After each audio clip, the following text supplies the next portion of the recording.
Hey, welcome to the channel.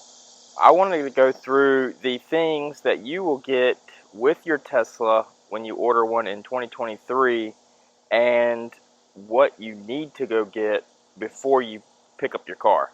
Some things that no longer come with the cars, and what I think other accessories you probably should go ahead and get ahead of your pickup for your new Tesla. So first off, we're going to talk about the things that do come with your car. So we'll get a couple of these things out of the way. Alright, this is for the doggies, obviously. And what you will get with the car, it will be a large opening like so. This will be completely empty, obviously. I always recommend this, but let's see here. Let's see if we can find what I'm looking for. Okay, so you'll get a window sticker, obviously, for your car. This is a 2023 all-wheel drive long range, and you should receive one of these adapters. And what this adapter does is it plugs into your car here on this side and into a J1772 outlet, which is a level 2 charger that you'll find at many public chargers. They are not DC fast charge, they are AC. They're about 220 volt, and it does take hours to charge up your car, for example, for this particular one. But this is nice to have. The thing about these is you can find these types of chargers at libraries, parking garages sometimes in your city town hall parking lots or things like that, downtown areas. You'll find these types of chargers. And the reason why this is important, since you do receive this, is because you do not receive this with the car any longer. So this cable here, which is rolled up, I have it plugged in to a 220 NEMA 1450. It looks like this. This is called the mobile connector. And what you can do is you can take different adapters here, and it usually comes with a 110 volt, which is your standard outlet. Place a little screen of what that looks like. Or a 220 NEMA 1450 like this, or several other outlets. And what this does is it gives you the ability to charge wherever. And these used to come with the cars. They no longer do. I would highly recommend buying one of these through Tesla's website or on eBay, if you find one there for cheaper, and get one before you pick up your car if you don't have charging at your house already set up. So just to show the importance of this, when you receive it, this is my Model 3 actually, it'll come in a bag like this. This actually came with my Model 3 in 2019, but there's also different versions.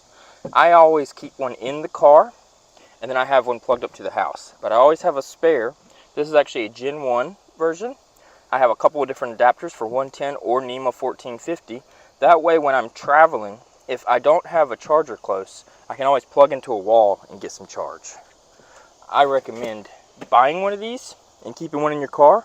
If you're going to charge with it at home, I'd recommend trying to find a second one online that's maybe like a Gen 1 that's cheaper. But I would recommend always keeping one in the car. It's getting a little less needed nowadays because chargers are popping up everywhere. But when I got my car in 2019, we did use it a few times at Airbnbs and such like that. Another thing that I've always kept in the car is this extension cord with that, because this way, if the outlet is a long ways away, I can still reach the 110. I previously would have said to actually buy one of these here, but I'm not so certain that this is going to be as needed any longer, because all of the CCS chargers are now going to include the NACS connector or cable, which plugs into the Tesla connector.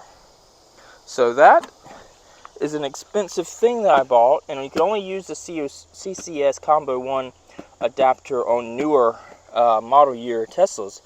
But the thing is with all these charging companies switching to having both a cable for CCS and NAC, I don't know if it's necessarily needed anymore. I would save my money for some other accessories. And speaking of other accessories, what do you get and don't get? So this will come just like this. This all is carpeted as well. And so I'd recommend getting some kind of mat if you're going to store things in the back and use the back. The back of the seats there, those are actually covers that I bought. So those are carpeted. I'd recommend getting something there as well. Okay, sorry the car is a little messy. So the cars do come with mats for the back and the front, but these are not the mats that it comes with. They come with carpeted mats, which can typically get pretty dirty and difficult to clean. So I would recommend getting something like this. These are from Last Fit. I'll show you the front.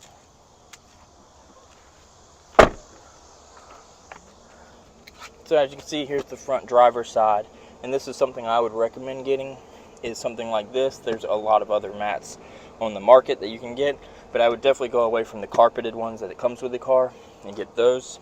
This is generally all carpeted as well. I bought something there as well. The Teslas nowadays do come with wireless charging here in the front, so I don't need to get anything like that. Previous model years did not come with wireless charging.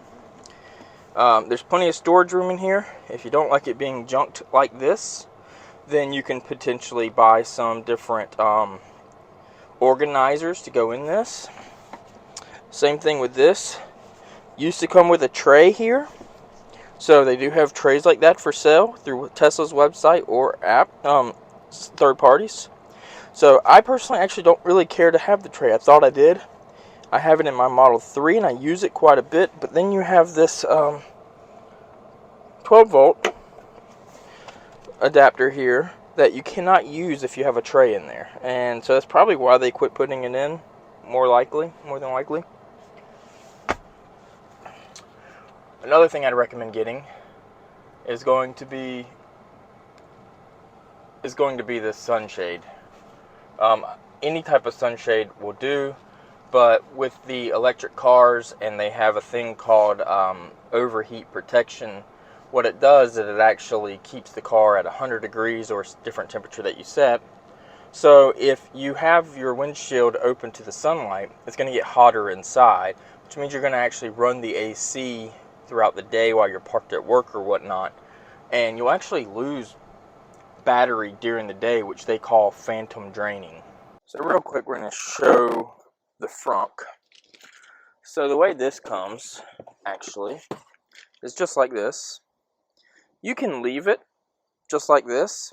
Nothing else comes with it. Has a tow bar here.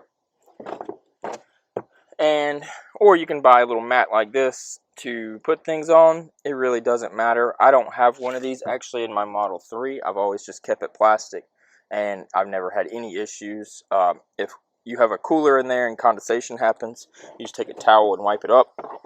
The thing with this is that you can maybe, if you could grip it and get it without it spilling, more than likely, you see when I pull it up, it's going to spill either way, and you'd have to get a towel and clean this up. These bolts here, I'm pretty sure just drain to the bottom of the car, kind of like an air conditioning condenser. So it's not like you're going to actually get anything wet that shouldn't be wet. And to be honest with you, that is all you need for your car. So yeah, phantom draining is a real thing.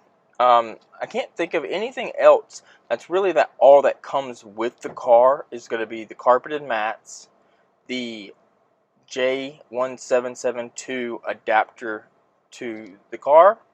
Does not come with a mobile connector. Highly recommend getting one of those if you're going to own a Tesla. If you do not already have a way of charging set up at your house, I would make sure to buy one of those before you order, or make sure you're going to receive it by the time you go to pick up your car. And remember that just because it says that your car is not available at a certain time, they can easily be 2 weeks earlier, a month earlier than what it originally stated, because sometimes people cancel their orders and they may have your spec. Especially if you're ordering the the base color, which, by the way, is now silver. It is no longer white for the first time. And so try to have some way of charging. Otherwise, you're going to be stuck using that adapter at a level 2 charger somewhere in your city. Believe me, they're everywhere, in little towns and things like that. The smallest little towns have them. You'd be surprised. And but it takes hours to charge. So it's not something that makes it convenient. When charging at your house is the reason that electric cars are more convenient than gas cars. The fact that you leave home every day with a full charge, or not a full charge, but 80% charge is what's recommended, and you don't ever have to think twice about range or getting somewhere or having to stop and fill up, basically. So that is the one thing that I highly recommend. And if you're going to do a lot of road tripping, I would definitely get a mobile connector for the car as well. A second one if you need it, or just one if you have other means of charging at your house on a level 2. Some things that I would recommend accessory-wise is going to be maybe some mud flaps here. Got them on the front. I would recommend maybe some paint protection film in this area, because it is pretty it's pretty susceptible. I actually think I'm going to still buy some and put some here. And then I have paint protection film across the entire front, from the fender all the way up to the front, because the front is flat, which means it gets a lot of bugs and rock chips, and it does protect it. The hood as well is covered in paint protection film. It's quite dirty at the moment. The mats I would recommend, and that is it. Most important thing is going to be the chargers. Have yourself a way to charge at home. Have a mobile connector ordered. Since they no longer come with the cars, I think that's plain out stupid that Tesla no longer offers them, and you're not going to change my mind on that, because I hear of people all the time buying their car. They ordered a mobile connector. It didn't come in by the time they picked up their car. And guess what? They have no way to charge their car when they get home, especially when they have to drive out of town to go pick it up. By the time they get home, they have almost no battery, so they have to go to a supercharger and charge. Thing is, if they live in a city that's an hour away from a supercharger, that's no good for them. So mobile connectors should be standard. They come in all other manufacturers. It's $350. It probably costs Tesla $100 to make tops, if it costs $50. And the fact that they're not giving them into the cars anymore, I think, is with whatever excuse of not wanting to give multiple owners the cable. I think it's something that should be, you mark a box and it actually comes in the car. I don't think that's the way it happens, though. Write in the comments if I'm wrong about that. If you mark to have a mobile connector, does it actually get placed in the car for delivery? I would love to know if that's true or not. So, alright, we'll talk to you on the next one.